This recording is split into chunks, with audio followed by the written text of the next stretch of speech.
Warrior Nun, ladies and gentlemen, we're coming at you with a new one. It's your boy Icon with a Netflix review for you. The last time we did a Netflix review, we reviewed that Cobra Kai. So this time, like I said, I decided to do another one, and we're reviewing Warrior Nun. And I'm not rhyming on purpose. It's your boy Icon back again.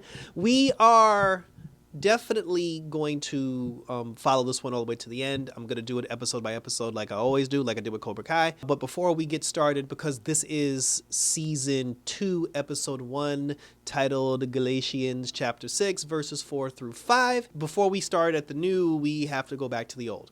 In season 1, for those of you who haven't watched Warrior Nun, who aren't privy to the Warrior Nuns, the brief synopsis about the show.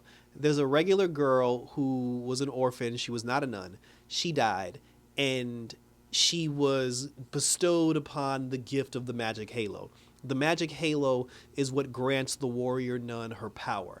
And because that girl got the halo put into her body, it brought her back to life, which gave her the strength, the speed, and the agility of a warrior.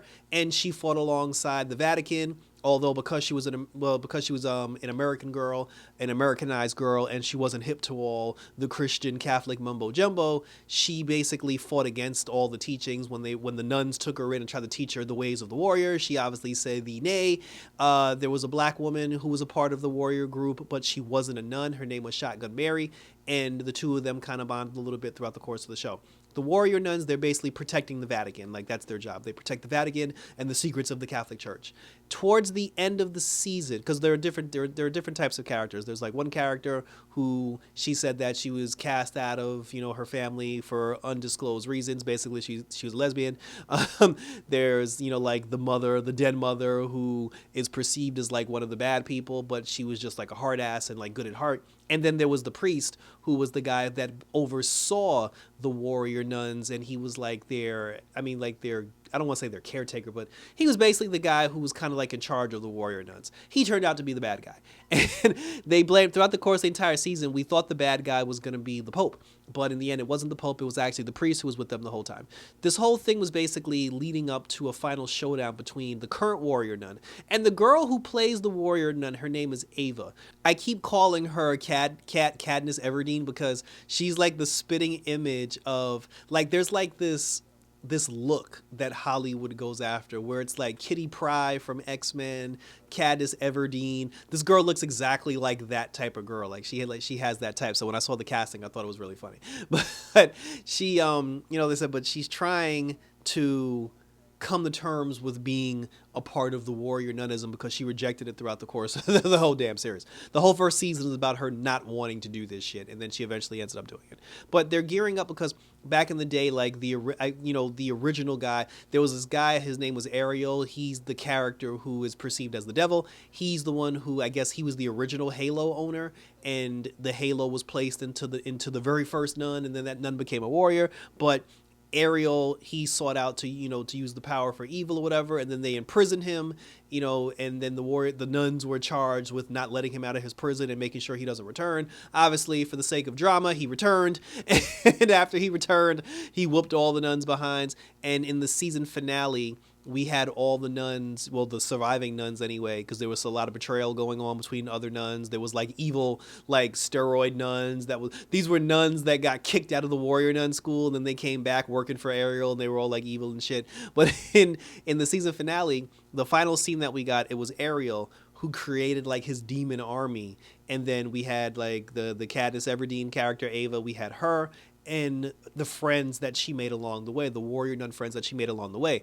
Shotgun Mary, the black girl, she was a part of that group. And the nuns, they had a saying, like the saying was, like their saying was, their motto was, in this life or the next. Whenever they were about to do something crazy, they would look at each other and say, in this life or the next, and then they would do what they got to do. That was like their battle cry to an extent. So when Ariel brought out like his, like his demons from, like from the great beyond, all the warrior nuns got together in a group, and then right before they had battle with the zombies or with the undead, they all said in this life or the next, and then the black girl stepped out and she was like, fuck that, she was like, fuck the next life. She was like, I'm trying to keep this one, and then she just went off half cocked and just started firing at everybody. They jumped her, like the zombies actually piled on top of her, and that's how season 1 ended. So now season 2 starts.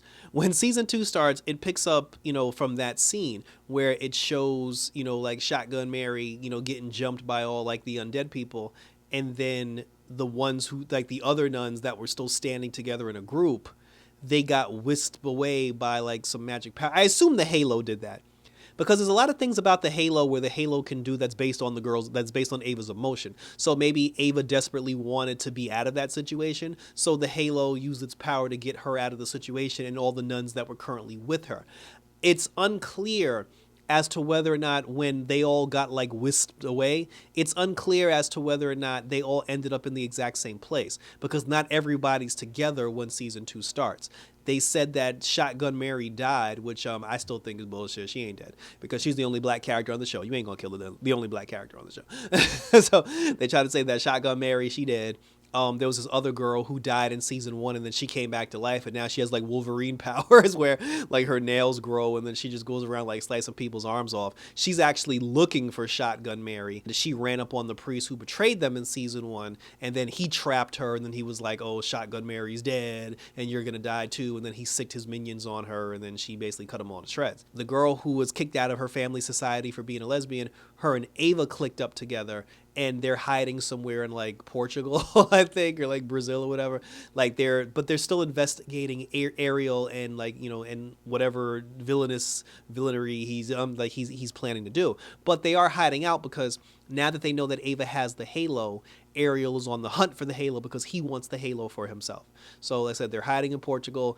Ava got a job working at a bar. And while she got the job working at the bar, she met this boy who was in charge of another secret group called the Samaritans, and they're investigating Ariel and everything. So Ava, because Ava kind of likes him, like Ava had a boyfriend in the first season, but he disappeared. But because she kind of likes this new boy, and because he's basically a freedom fighter that's trying to take down Ariel, she convinces the lesbian nun to help her. Beatrice, that's her name. She convinced Beatrice, who's the lesbian nun, to to agree to let this guy accompany them and join the fight to take down Ariel. They end up going to one of like his secret hideouts, and they get into this whole big fight in the street where they're killing everybody and murdering everybody. And then they were just like, oh, Ariel's making like this huge plan, like he's planning something really big. And then that's when Beatrice was just like, well, the car, whatever, she said, whatever it is that they're planning, the car is on its way to go do whatever it is they're going to do. So if you're trying to figure out what sort of villainous plan they're up to, it would be a good idea to follow the car. So they end up following the car, but we never had a chance to see in this episode what happened, because once they went to go follow the car to see what they were up to, their contribution to the episode ended, and then we moved on to other characters. Now there is this other character. It's this white lady. She was a woman who had difficulty giving birth, but she's a science nerd. Like she's she's a scientist, whatever. I guess through some scientific mumbo jumbo, she managed to birth a miracle baby. The baby was born with an illness, and through science, this woman built a portal to heaven. I just need you to let that sink in for a second. This woman built a portal to heaven for the sole purpose of saving her child, of saving her son. And for some reason, her son is tied in with the Halo and with Ava, because when they were having that final battle, when Ariel came to life, the boy started like wigging out and like going crazy. And then the portal that the mom built ended up activating, like the portal turned on, and then the little boy ran through the portal, and we never saw what happened to him. So I don't know if he's in the great beyond, if he's in the heavens, he's in the clouds, or that was a portal to another planet. Like we don't know what happened. And then in season 2, the mom is still trying to figure out how to get her son out of the portal. She said that she can reopen the portal, but she can't open the portal wide enough for her to fit through. She said she can only open it wide enough to throw like messages through it or to send drones and stuff, through it, hoping that her son gets all these messages and finds a way back through. But I don't know what the purpose of her character is, honestly, because the only purpose her character served in season 1 was that when she did a press conference talking about how she built a portal to heaven, clearly the warrior nuns and like the Pope wasn't happy about that, so they infiltrated her her science lab to find out what the hell she was up to, because that's just straight up blasphemy. Because they resolved that whole thing pretty quickly. Other than that, like I don't know where her storyline's going, but I am interested to find out what the hell happened to her son. No pun intended. So, so like I said, so now we're at a place where, the characters are spread out all over the globe. They're doing different things. Like I said, the black girl, she's still MIA. The Wolverine chick, she's searching for the black girl. The 2 other girls that were in hiding, like I said, like they're investigating Ariel's goons to try to find out what the bigger plot is. There was this other girl, like the old den mother. She's still at like Nun Central, like the nun head, the Warrior Nun headquarters. She's still at the headquarters, and she's accompanied by some chick who's like 4 or 5 and weighs like 60 pounds. And for some reason, this girl's in charge of all the weapons. I don't understand how that happened and how she even survived the melee that took place in season 1, but we'll see what happens. And thank you for tuning in. So episode 1, season 2 episode 1 is in the books. I am enjoying the show. It is very entertaining, and it's not what you think it is. Like when you first hear like, oh, Warrior Nun, like part of you snickers a little bit, but it's that you could tell like the writers, like they thought about it. There's a legitimate story here, like there's a plot here. When you find out about Ava's character and what happened to her, to the point where, because she was crippled in season 1, like she didn't have legs, like she couldn't walk, and then now she has the power to walk and run and jump and do all this other stuff. You can tell why. It's understandable why in the beginning she wasn't trying to give up the power when like once she got the halo on her. But that's it. But share your question if you're a fan. Like if this is a show that you have not watched yet and you're looking for something to check out during the holidays, I highly recommend that you give Warrior Nun a chance.